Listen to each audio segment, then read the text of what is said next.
Hello everyone, good morning to all of you and welcome to Online Study Point. दोस्तों, आज है 1 अक्टूबर और आज की इस वीडियो में हम 1 अक्टूबर से रिलेटेड करंट अफेयर के सभी इंपॉर्टेंट क्वेश्चन को कवर करेंगे। तो यदि आप लोगों को इस वीडियो की पीडीएफ चाहिए तो आप हमारा मोबाइल एप्लीकेशन भी इंस्टॉल कर सकते हैं, जिसमें आप लोगों को डेली क्विज, फ्री पीडीएफ और प्रतिदिन के करंट अफेयर का ऑडियो भी मिल सकेगा। और अब से आप लोगों के लिए दिसंबर 2019 से लेकर के अगस्त 2020 तक के सेलेक्टेड करंट अफेयर की क्विज भी सॉल्व करवाई जा रही हैं मॉर्निंग में सुबह 8 बजे। तो इस क्विज से आप जुड़ना बिल्कुल मत भूलिएगा।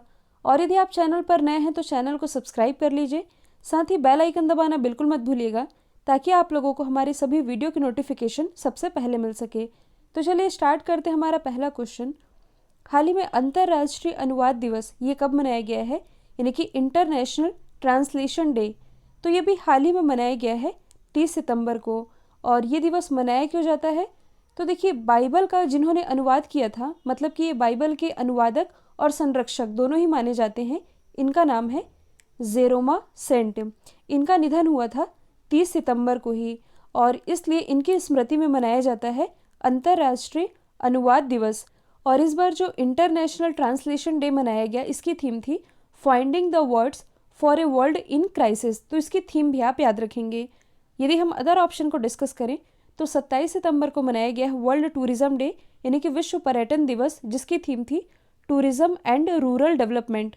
जबकि जो नेशनल टूरिज्म डे है ये मनाया जाता है 25 जनवरी को। 28 सितंबर को मनाया गया है वर्ल्ड रेबीज़ डे। इसके बाद 29 सितंबर को क्या मनाया गया है?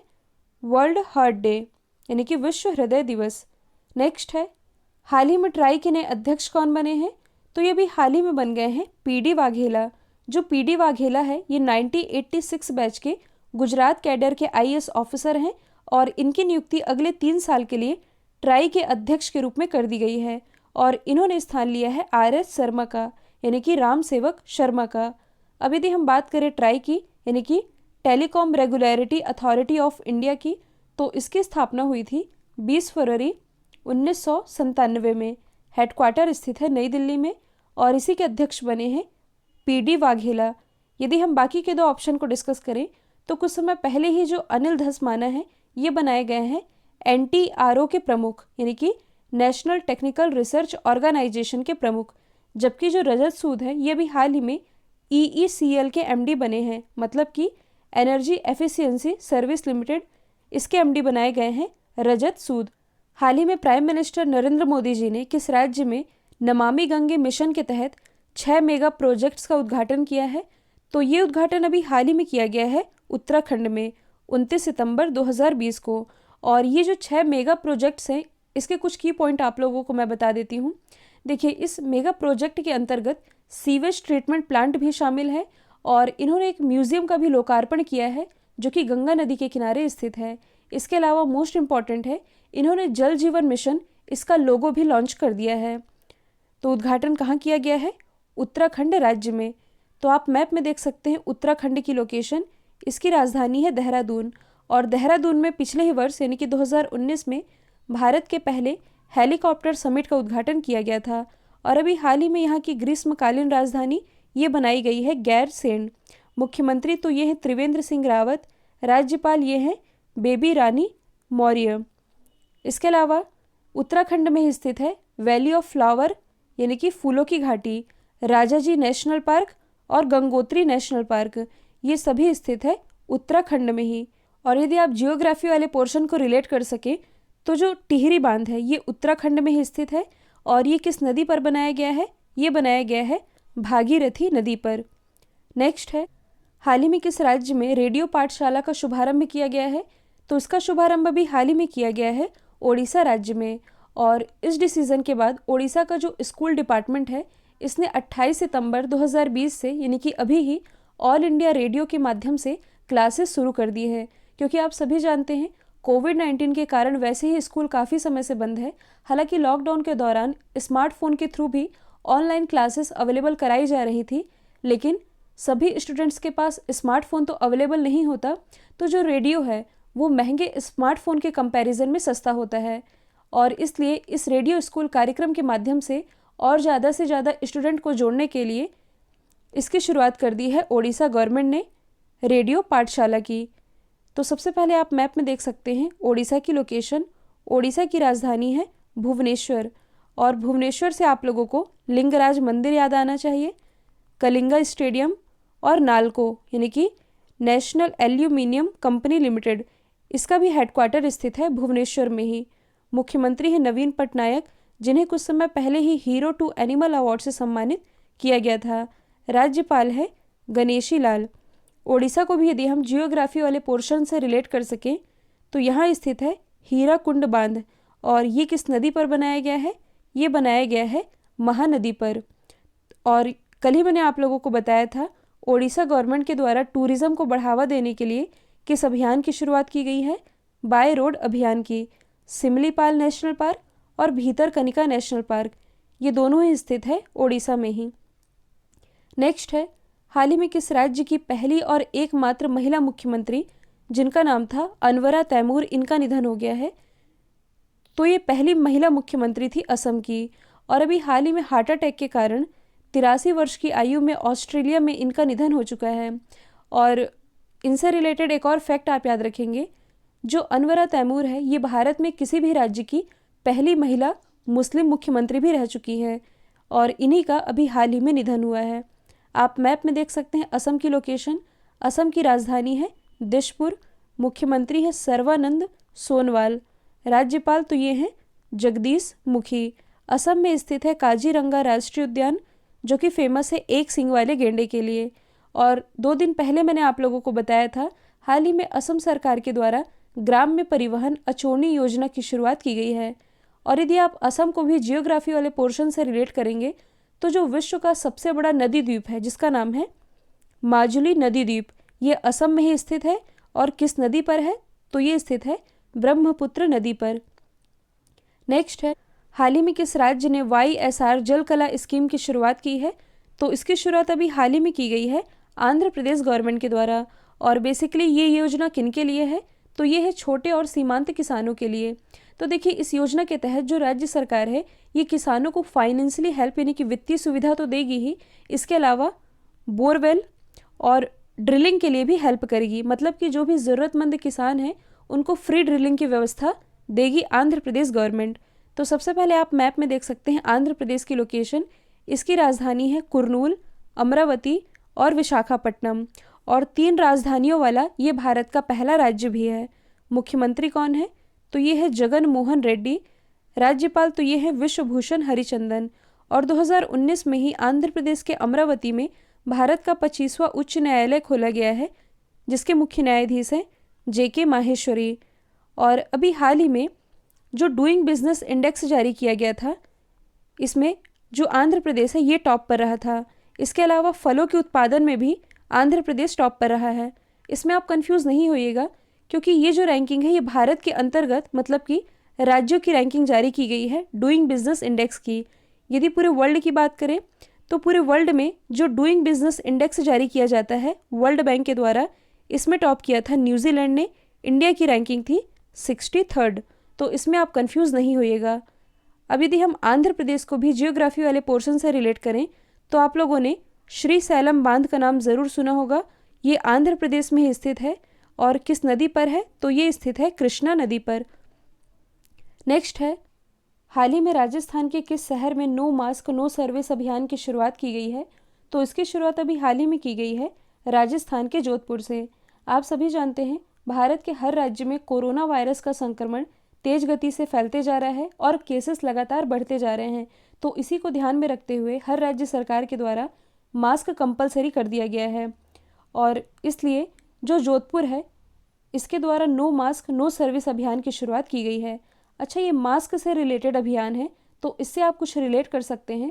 कुछ समय पहले ही मध्य प्रदेश गवर्नमेंट के द्वारा एक मास्क अनेक जिंदगी अभियान की शुरुआत की गई थी, तो इसे भी आप याद रख सकते हैं। तो नो मास्क नो सर्विस ये रिलेटेड है जोधपुर राजस्थान से। और ऑप्शन में आपको जितने भी शहरों के नाम दिख रहे हैं ये सभी राजस्थान से ही रिलेटेड है। तो एक एक फैक्ट इनके बारे में हम डिस्कस कर लेते हैं। यदि हम बात करें जयपुर की, जो कि राजस्थान की कैपिटल है, इसे भारत का पेरिस और पिंक सिटी भी कहा जाता है, जिसे पिछले ही वर्ष यूनेस्को के वर्ल्ड हेरिटेज साइट में शामिल किया गया है। यदि हम बात करें अजमेर की, तो जो अजमेर है इसे राजस्थान का हृदय भी कहते हैं। यदि हम बात करें जोधपुर की ही, तो ये किसकी कॉन्स्टिट्यूंसी है? जो हमारे जल शक्ति मंत्री हैं गजेंद्र सिंह शेखावत, इनकी कॉन्स्टिट्यूंसी है जोधपुर राजस्थान। और कोटा ये किसकी कॉन्स्टिट्यूंसी है? तो ओम प्रकाश बिरला जो कि 17वीं लोकसभा के अध्यक्ष हैं, इनकी कॉन्स्टिट्यूंसी है कोटा राजस्थान। अच्छा, राजस्थान से रिलेटेड आप लोगों को ये याद रखना है कि बायोफ्यूल पॉलिसी यानी कि जैव ईंधन नीति लागू करने वाला भारत का पहला राज्य ये राजस्थान ही है। नेक्स्ट है, हाल ही में मध्य प्रदेश के किस शहर में विकलांग खेल केंद्र का उद्घाटन किया गया है, यानी कि सेंटर फॉर डिसेबिलिटीज स्पोर्ट्स? तो ये भी हाल ही में उद्घाटन किया गया है मध्य प्रदेश के ग्वालियर शहर में। क्योंकि यदि देखा जाए तो फिलहाल देश में विकलांग खिलाड़ियों के लिए कोई भी ट्रेनिंग सेंटर अवेलेबल नहीं है, तो बेसिकली ऐसे ही प्लेयर्स को ट्रेनिंग देने के लिए इसकी स्थापना की गई है ग्वालियर में। और पिछले क्वेश्चन में हम लोगों ने राजस्थान के इंपॉर्टेंट शहरों को डिस्कस किया था। इस क्वेश्चन में हम मध्य प्रदेश के इंपॉर्टेंट शहरों को डिस्कस करने वाले हैं। यदि हम बात करें रीवा की, तो कुछ समय पहले ही प्राइम मिनिस्टर नरेंद्र मोदी जी के द्वारा वीडियो कॉन्फ्रेंसिंग के माध्यम से रीवा में ही सोलर प्लांट का उद्घाटन किया गया था। इंदौर जो कि भारत की सबसे स्वच्छ सिटी है। यदि हम बात करें भोपाल की, जो कि मध्य प्रदेश की कैपिटल भी है, इसी भोपाल में भारत का पहला ई कचरा क्लिनिक स्थापित किया गया है। मध्य प्रदेश के मुख्यमंत्री कौन है? तो ये हैं शिवराज सिंह चौहान। राज्यपाल तो ये हैं आनंदीबेन पटेल। मध्य प्रदेश उच्च न्यायालय के मुख्य न्यायाधीश हैं AK मित्तल यानी कि अजय कुमार मित्तल। जो मध्य प्रदेश है ये PM स्वनिधि यानी कि prime minister street vendor Atmanirbhar Nidhi योजना के कार्यान्वयन में पहले स्थान पर रहा है। नेक्स्ट है, हाल ही में जारी किए गए ह्यूरन इंडिया रिच लिस्ट में पहले स्थान पर कौन रहा है? तो इसमें पहले स्थान पर रहे हैं मुकेश अंबानी जी। देखिए, जो ह्यूरन इंडिया रिच लिस्ट है इसने अभी हाल ही में अपना 9वां एडिशन जारी किया और इस लिस्ट में 31 अगस्त 2020 तक 1000 करोड़ या उससे अधिक की संपत्ति वाले देश के सबसे अमीर लोगों की लिस्ट जारी की गई, जिसमें कि 828 भारतीयों को शामिल किया गया। देखिए, अभी मैंने बताया कि ह्यूरन इंडिया रिच लिस्ट ने अपना 9वां एडिशन जारी किया है और इसके 9वें एडिशन में लगातार 9वीं बार टॉप पर हैं मुकेश अंबानी जी। देखिए, ये तो हैं पहले स्थान पर। दूसरे स्थान पर रहे हैं हिंदुजा ब्रदर्स, तीसरे स्थान पर रहे शिव नाडार और चौथे स्थान पर रहे हैं गौतम अडानी। नेक्स्ट है, हाल ही में SDG ह्यूमैनिटेरियन एक्शन अवार्ड से किसे सम्मानित किया गया है? SDG यानी कि सस्टेनेबल डेवलपमेंट गोल। तो देखिए, हाल ही में जो UNDP है यानी कि यूनाइटेड नेशन डेवलपमेंट प्रोग्राम, इसके द्वारा SDG ह्यूमैनिटेरियन एक्शन अवार्ड से सम्मानित किए गए हैं बॉलीवुड एक्टर सोनू सूद। आप सभी जानते हैं कोरोना काल में ये रियल हीरो बनकर उभरे थे, इसलिए इन्हें UNDP के SDG ह्यूमैनिटेरियन अवार्ड से सम्मानित किया गया है सोनू सूद को। अच्छा, सोनू सूद से आप और क्या रिलेट कर सकते हैं? हाल ही में इन्हें एसर इंडिया जो कि एक PC ब्रांड है, इसके भी ब्रांड एम्बेसडर बनाए गए हैं और इनके द्वारा 2 या 3 महीने पहले प्रवासी रोजगार एप्लीकेशन भी लॉन्च किया गया है। तो ये तो बात हुई सोनू सूद की। यदि हम बाकी ऑप्शन को डिस्कस करें तो जो विकास खन्ना है जो कि एक मशहूर शेफ है, इन्हें भी हाल ही में एशिया गेम चेंजर अवार्ड से सम्मानित किया जाएगा।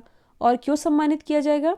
तो देखिए, कोरोना काल के दौरान फीड इंडिया प्रोग्राम के थ्रू इन्होंने हज़ारों लाखों लोगों को खाना खिलाया था, जिसके लिए इन्हें अक्टूबर 2020 में सम्मानित किया जाएगा एशिया गेम चेंजर अवार्ड से। शांतनु नारायण कौन है? तो ये हैं एडोब के CEO और आनंद महिंद्रा ये हैं महिंद्रा ग्रुप के चेयरमैन और इन दोनों को अभी हाल ही में ग्लोबल लीडरशिप अवार्ड 2020 से सम्मानित किया जाएगा। नेक्स्ट है, हाल ही में FTII सोसाइटी के अध्यक्ष और गवर्निंग काउंसिल के चेयरमैन ये कौन बने हैं? तो ये भी हाल ही में बन गए हैं शेखर कपूर और ये मार्च 2023 तक इसके चेयरमैन रहेंगे। यहाँ से इम्पॉर्टेंट है FTII यानी कि film and television institute of India, इसकी स्थापना हुई थी 1960 में, हेडक्वार्टर स्थित है पुणे महाराष्ट्र में और शेखर कपूर यही बन गए हैं FTII सोसाइटी के अध्यक्ष और गवर्निंग काउंसिल के चेयरमैन। अब यदि हम बाकी ऑप्शन को डिस्कस करें तो हाल ही में जो परेश रावल जी है ये नेशनल स्कूल ऑफ ड्रामा के नए अध्यक्ष बनाए गए हैं। आयुष्मान खुराना तो हाल ही में इन्हें यूनिसेफ के बाल अधिकार अभियान का सेलिब्रिटी एडवोकेट नियुक्त किया गया है, जबकि जो अमिताभ बच्चन जी हैं, अमिताभ बच्चन जी से रिलेटेड आप ये याद रखेंगे कि अमेज़ॉन एलेक्सा के लिए आवाज़ देने वाले ये पहले इंडियन सेलिब्रिटी बन गए हैं। अब प्रीवियस डे के क्वेश्चन को हम रिवाइज कर लेते हैं। हाल ही में ऑनलाइन ट्यूटर कंपनी वेदांतु के नए ब्रांड एम्बेसडर तो ये बनाए गए हैं आमिर खान। इसके अलावा इन्हें अभी हाल ही में सीएट टायर का ब्रांड एम्बेसडर भी नियुक्त किया गया है। वेदांतु इसका हेडक्वार्टर स्थित है बेंगलोर कर्नाटक में। शाहरुख खान ये ब्रांड एम्बेसडर हैं। बायजूस जो कि ये भी एक ऑनलाइन लर्निंग प्लेटफॉर्म है। आयुष्मान खुराना ब्रांड एम्बेसडर है अर्बन क्रूज़र के और बजाज आलियांज के। सोनू सूद अभी मैंने बताया है ये एसर इंडिया के ब्रांड एम्बेसडर हैं। फिर नेक्स्ट है रूसी ग्रैंड प्रिक्स किसने जीती है, तो ये जीत ली है वॉल्टरी बोट्टास ने। दूसरे स्थान पर रहे मैक्स वेस्टअप्पन, तीसरे स्थान पर रहे Lewis Hamilton. Reserve bank of India ने ग्राहकों को अवेयर करने के लिए किस अभिनेता के साथ करार किया है, तो ये समझौता किया गया है अमिताभ बच्चन जी के साथ। बीसीसीआई की महिला चयन समिति के अध्यक्ष तो ये बनी है नीतू डेविड, इन्होंने स्थान लिया है हेमलता कला का। शिवांगी सिंह तो राफेल विमान की पहली महिला पायलट ये बनी है शिवांगी सिंह। खुशी चिंदलिया तो हाल ही में इन्हें यूएनईपी यानी कि यूनाइटेड नेशन एनवायरनमेंट प्रोग्राम का ग्रीन एम्बेसडर नियुक्त किया गया है। मोक्टर राउन किस देश के प्रधानमंत्री बने हैं, तो ये भी हाल ही में माली के नए प्रधानमंत्री बन गए हैं, जबकि हाल ही में माली के नए राष्ट्रपति भी बनाए गए हैं। इनका नाम है बाह एंडा।